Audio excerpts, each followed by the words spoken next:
साथियों नमस्कार। मैं हूं आपका दोस्त मंगलेश्वर सिंह परिहार और आप देख रहे हैं क्रांतिवीर दर्पण।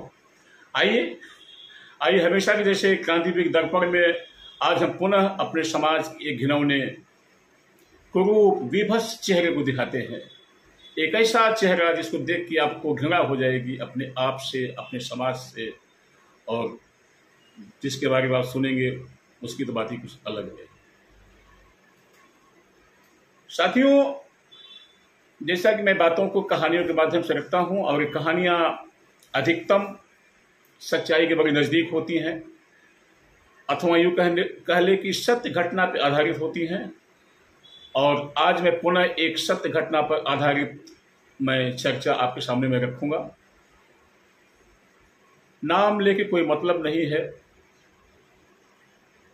कहानी के माध्यम से बातों को सुनना है, बड़े धैर्य से सुनना है, उतना हो सके उतना इस पे चिंतन करना है। कल अचानक मैं अपने काम यानी मैं बांद्रा से मैं वापस आ रहा था और मैं किसी के इंतज़ार में खड़ा हुआ था। एक प्रसिद्ध होटल है बांद्रा में, वहाँ पे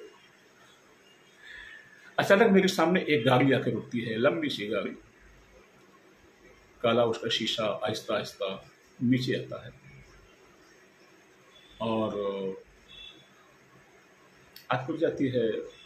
देखता हूँ तो मेरे बड़ा पुराना मित्र, बड़े पुराने मित्र हमारे साथ में संघर्ष यानी स्ट्रगल करने वाले लोगों में से थे। आज वो डायरेक्टर बन गए हुए हैं। डायरेक्टर बन जाने का मतलब है कि वो कह सकते हैं कि मैं डायरेक्टर बन गया हुआ हूँ। शूटिंग करते हैं, फिल्में कितनी की रिलीज हुई कितनी नहीं वह एक अलग चर्चा का विषय है, लेकिन वो अपने आप को डायरेक्टर कहते हैं, डायरेक्टर मानते हैं। और ऊपर वाले की दुआ से शायद उनकी पत्नी और उनके बच्चे,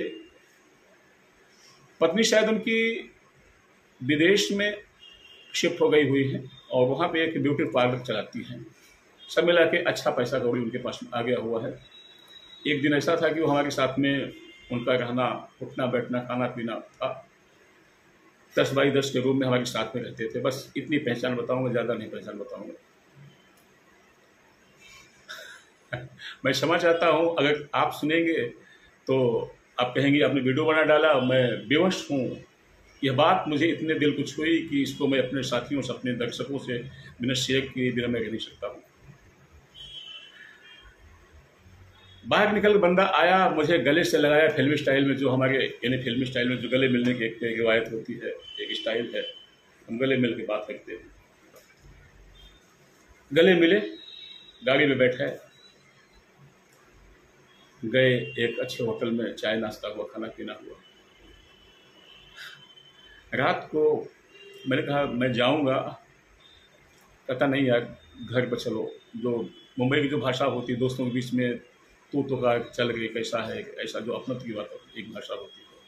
बोले भाई इतने दिन बाद मिला है, ऐसे कैसे चला जाएगा, चल घर पर चलते हैं। तेरी भाभी भी आई हुई हैं, वो कहीं दुबई में कहीं रहती, कुछ बताया। सब बातें मेरे दिमाग में नहीं बैठी हुई हैं। जो खाली मेन कहानी है उसमें मैं आना चाहता हूँ। जाके भाई वो आदमी मुझे अपना घर दिखाता, एक कोने से एक कोना दिखा डालता है। ये बच्चों का रूम है 20 बाई 10 का, उसका बच्चों का रूम था, स्टडी रूम था।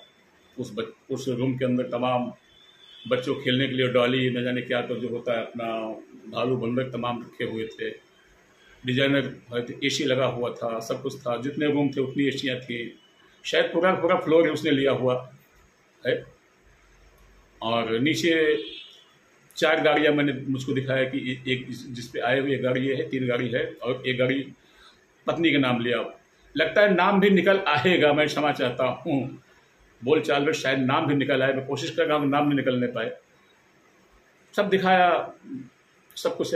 वो जहाँ जहाँ मुझको दिखाता अपने घर को, मेरी आंखें कुछ ढूंढ रही थी, कुछ यानी किसी को ढूंढ रही थी कि यहाँ पे सब कुछ तो दिखाई दे रहा है, सारी सब कुछ है, कुछ चीज़ खोया खोया मुझको दिख नहीं रहा था।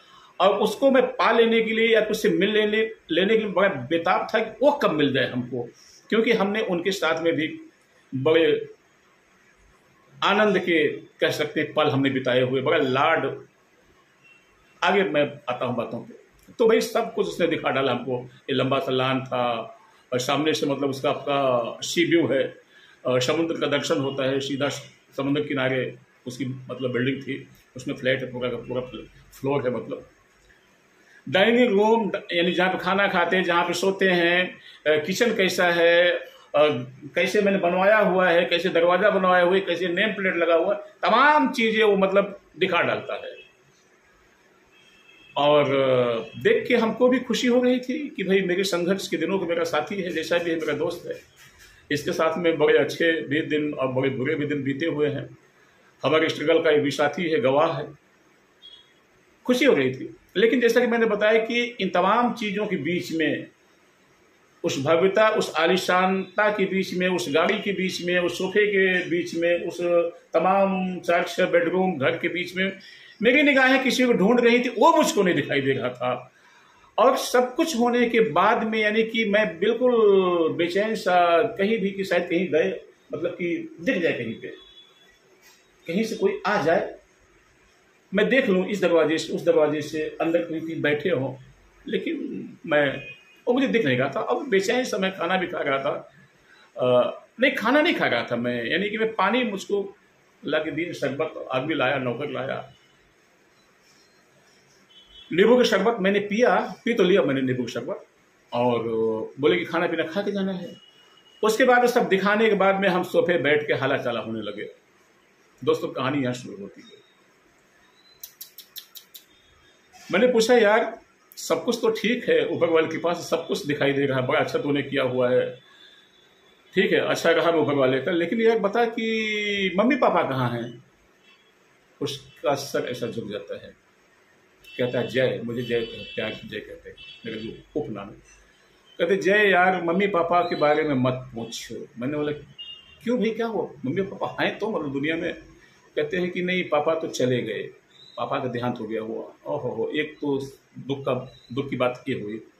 मैंने ठीक है, ओहो, जो शब्द थे आत्मा की शांति के लिए हमने प्रार्थना किया, उनको संतावना दिया, अपना जाने दो। अच्छा मम्मी कहाँ बेटा? मम्मी कहाँ दोस्त? कहता है यार मम्मी तू फलानी को तो जानता है, अपनी पत्नी के नाम लेके कहता है, कहता तू फलानी को तो जानता है? बोला हाँ मैं जानता हूँ, तो चढ़े जानता हूँ। कहते यार वो भी क्या मैं बताऊँ, मम्मी बहुत चिड़चिड़ी हो गई थी, पापा के जाने के बाद में मम्मी बड़ी चिड़चिड़ी हो गई थी, और वो बिना मतलब का ही लो नाम आ रहा है यार, मुझे नाम लब से लगता निकल जाएगा, लेकिन मैं कोशिश कर रहा हूँ निकल न पाए। वो किसी का नाम लेता है, चलो ABCD कुछ भी कह लीजिए, मैं एक काल्पनिक नाम ले लेता हूँ, क्या कह दूँ, शायद किसी का ये भी नाम हो जाए। कहता है फलानी को तू जानता है ना, वो कैसी है? अब मम्मी की भी तू जानता है। मम्मी जब से पापा जी चले गए, यानी कि जब से पापा जी देहांत हो गया, तब से मम्मी जी बिल्कुल यानी कि चिड़चिड़ी हो गई हुई है, फ्रस्ट्रेट करने लग गई थी, और हर बात पे उसका नाम लेकर आता, उससे लड़ती थी, बच्चों को डांटती थी, सामान बच्चों को उठा के फेंक देती थी, तमाम उसने बातें बताया। मैंने कहा ठीक है भाई, सारी बातें सही हैं, मैं मिला मुझको, मैं बताता हूँ, मैं चिल्लाऊंगा कि आंटी आप ऐसा क्यों मतलब कर रही हैं। कहता है अभी आप क्या समझाएगा। वो फलानी ने उसको वहाँ पे अपना मड में, कोई समुद्र के उस पार में क्या कहते हैं, अपना इधर बोरी वोरी होके उस पार में जाते हैं, कोई गांव कहलाता है, बोले वहाँ वृद्धाश्रम में डाल दिया। अरे भाई, मम्मी को वृद्धाश्रम में, यानी जहाँ पे वो वृद्ध लोग रहते हैं, अनाथ लोग रहते हैं, वहाँ पे मम्मी को डाल दिया हुआ है। मेरा सोचिए कैसा लगा ये समाचार, मुझको कैसा लगा। मैं खाली अपने होठों को दबा के रह गया। अब मेरा सारा सपना, सारा यानी कि वो आनंद, सारा सुख सब अफूर हो चुका हुआ था। अचानक मैं कहता हूँ कि यार उसका नाम ले, बोला भाई मेरे को जाना है यार, मैं मतलब कि मेरा अचानक फ़ोन आ गया हुआ है, मेरी एक मीटिंग है, मुझको वहाँ पर जाना है, मैं चला जाऊँगा। कहती खाना खा के? नहीं नहीं नहीं, खाना नहीं खाऊंगा मैं बने बनाए खाना को छोड़ के मैं चला आता हूँ। कितना बड़ा सदमा, कितना बड़ा बोझा लेके मैं आया होऊंगा, मैं ही जानता हूँ। साथियों ये कहानी मैं आपको बताना चाहता हूँ। कुत्ते, हाँ उसकी बीवी भी आई हुई थी, बीवी से मिला, और कुत्ते को लेके वो मिलनसार थोड़ा कम थी, आई हाय हेलो हमसे की, और सीधा अपने बेडरूम में कुत्तों के साथ में 3-4 कुत्ते, बड़े बड़े कुत्ते पाले हुए हैं। मुझे लगता है कि मतलब वो एक कुत्ता 4 फुट 5 फुट की उसकी मतलब की हाइट होनी चाहिए, है भी। और बता रहा था कि इनका कुत्तों का यानी कि डेली का 5,000 रुपये का खर्च है। कुत्ते भी पाला है, बिल्ली भी पाला है, पैरट यानी तोता भी पाला हुआ है, कछुआ भी रखा हुआ, कछुआ उसमें सजा। अब मछलियों का वो तो जो होता है आपका तमाम घरों में होता है, तमाम चीजें हैं। घर के अंदर कुत्ता सुखी है, आनंद में है, गाड़ी में घूम रहा है साथियों। कछुआ भी पानी में आनंद ले रहा, मछलियां भी इस घर में आनंद ले रही हैं। एक खूबसूरत औरत, एक जवान औरत, लड़की कुत्तों की सेवा कर रही, उसको तेल मालिश कर रही, उसके अंग प्रत्यंग में तेल मालिश कर रही है। लंबी गाड़ियां हैं, ऊंचे आलीशान बंगला है, घर है, द्वार है, बैंक बैलेंस है, बहू का विदेश में ब्यूटी पार्लर का कारोबार है, बेटा कथित डायरेक्टर है, फिल्में बना रहा है, और उस डायरेक्टर की मां अनाथ आश्रम में है। ये हमारे समाज का चेहरा है जिसको मैं आपको क्रांतिवीर के माध्यम से दिखाना चाहता हूँ। साथियों, मैं चुपचाप नीचे चला आया, उसके खाना नहीं खाया, और बाद में मैंने इस बात को जो और भी अपने उस टाइम के ग्रुप के जो लोग थे उनका जब फोन आया, कभी बातचीत हुई, मैंने बताया कि वो फलाना मिला हुआ था, उस ये कहानी है। किसी एक बड़ा नजदीकी था, उसने बता दिया, एक नजदीकी उसने बता दिया, बोला उस दिन जय आया हुआ था, तेरे यहाँ खाना नहीं खाया था? बोला नहीं खाना खाया, जय इसी चला गया था। जानता क्यों चला गया था जय? इसलिए कि तूने जो कहानी बताया कि तेरी जो आलिशान बंगला है, घर गाड़ी सब कुछ है, कुत्तों की तू सेवा कर रहा है, कुत्तों के साथ में तू गाड़ी में घूम रहा है, लेकिन तेरी माँ अनाथ आश्रम में पड़ी है, उससे पीड़ित होकर जय तेरी यहाँ बिना खाना खाए यानी बिना पानी पिया इसलिए कि पता नहीं था, इसके लिए नहीं गया। अब तेरी कभी पानी नहीं पिएगा। बताना चाहता हूँ साथियों कि बड़े आत्मीय संबंध थे, और अब उसको मैं सलाम करूं, धन्यवाद करूं, लेकिन जो अपराध किया, जो पाप किया, वो पाप किया। मेरे पास फोन आया 1 हफ्ते के बाद, बोले जय घर पे आजा, मम्मी तुझको बुलाई है। मेरी आंखों में आंसू आ जाते हैं। कहती कि मम्मी घर पे आई हुई, तुझको बुलाई है। जी हाँ,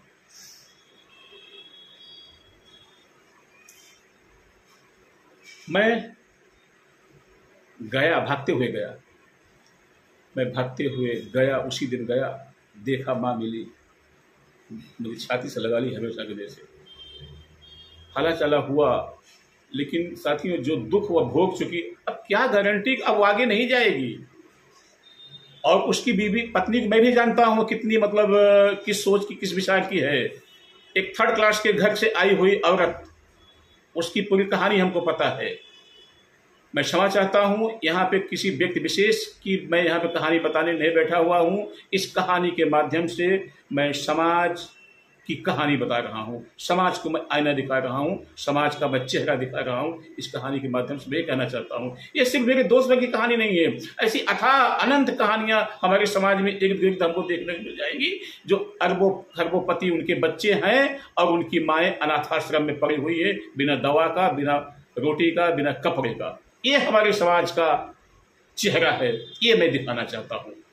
मेरे साथियों, मैं अब तमाम लोगों से हाथ जोड़ के विनती करना चाहता हूँ, उन तमाम विशेष साथियों से, अगर वास्तव में आपके यहाँ भी ये दुर्भाग्य से ऐसी कोई घटना है, घटी है, आपके भी माँ बाप अनाथ आश्रम में पड़े हुए हैं, उनको तुरंत लेके आइए, नहीं उनकी आंसू में आपका पूरा का पूरा साम्राज्य बह जाएगा, पता नहीं चलेगा। न जाने किस आशीर्वाद से आज आप यहाँ तक पहुंचे हुए हैं और किस बद्दुआ से आप कहाँ पहुंच जाएंगे, इसका कोई ठिकाना नहीं। इसलिए अगर आपके अंदर आप एक जिंदा बेटा हैं, आप एक जिंदा मनुष्य हैं, तो अपना जिंदा बेटा होने, जिंदा मनुष्य होने की पहचान कीजिए और अपने अनाथ आश्रम पड़े हुए माँ बाप को अपने घर पे लाइए। उनके भी सपने, लंबा बात होती जा रही, बहुत बड़ा वीडियो होता जा रहा है। जरा सोचिए, घर में 4-6 नाती पोते, इतने बड़ा सारी व्यवस्था सुविधा, और माँ बाप अनाथ आश्रम में। धिक्कार है आप जैसे लोगों को, तुझको धिक्कार है मेरे दोस्त, तुझको धिक्कार है। साथियों क्षमा कीजिएगा। नमस्कार, जय क्रांतिवीर।